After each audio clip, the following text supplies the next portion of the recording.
Okay, there we have it. England with a convincing win against the Italians. First time in Six Nations history that England have managed to keep them scoreless or pointless, rather. I thought for most part of it, England were good.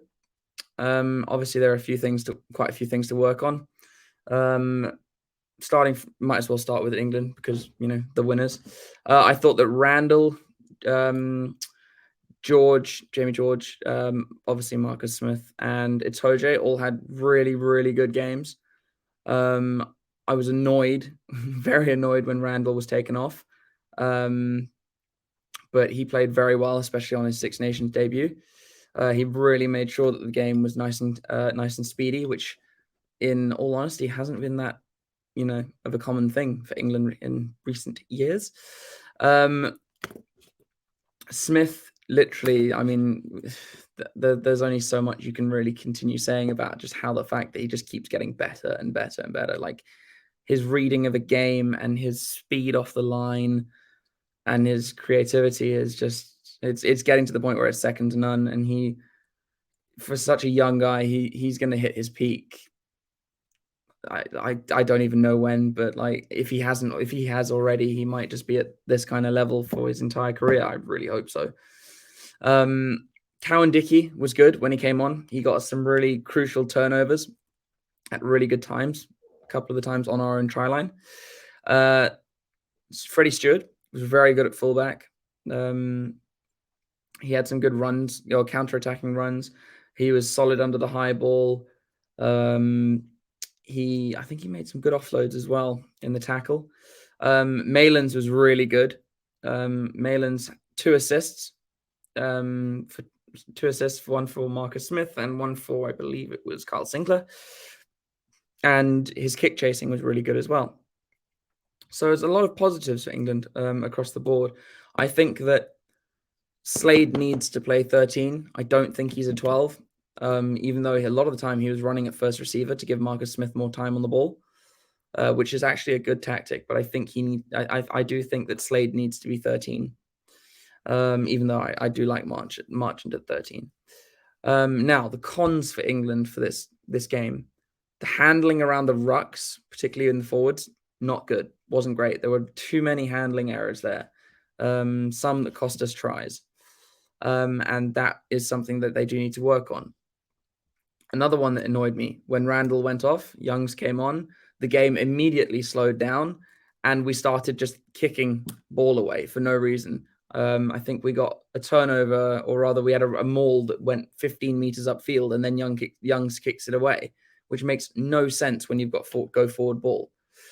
So again, like, what was the point in bringing someone on for its 114th test when you're trying to get some experience for a brand new player? Like, it just does not make sense for me, especially when you're 33 points up, or however much they were at the time.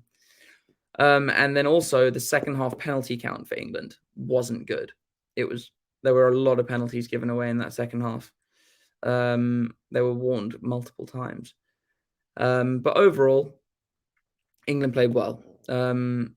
Would that performance have beaten a team like Ireland or France? No, I don't think so.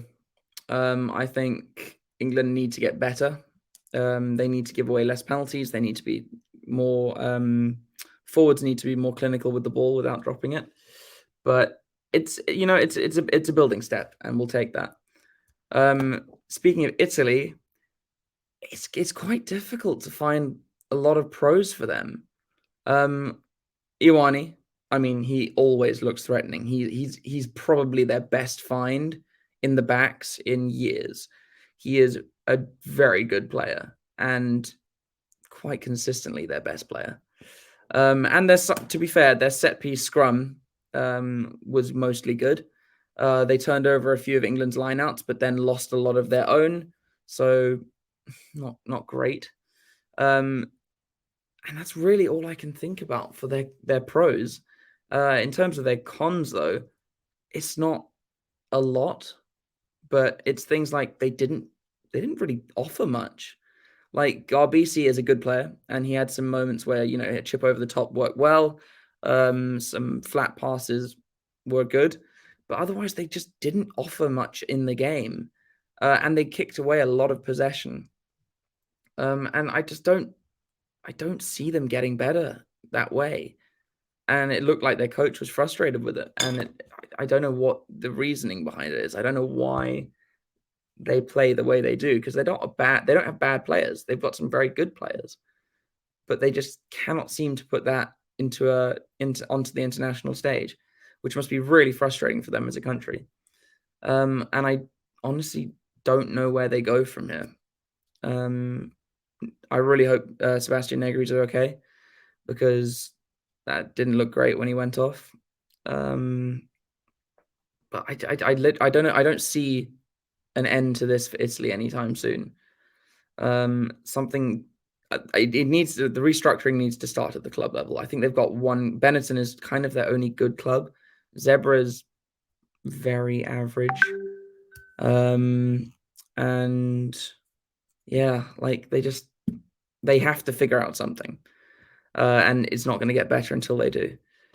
I think England can take away a lot of positives, but they do have things they clearly need to work on in order to beat France and Ireland and obviously Wales. Although if we lose to Wales, I'm just going to be so pissed off. Anyway, it was a fun game to watch, and I can't wait for the next one. Thanks for watching the review, and check you next time on the channel. Don't forget to like and subscribe to see all of the content and all of our live streams of the games coming forward, be it Six Nations or URC, or we do sevens. Probably we'll do some Super Rugby when it starts up. I love Super Rugby and I watch a lot of it, so I'll probably do a couple of those.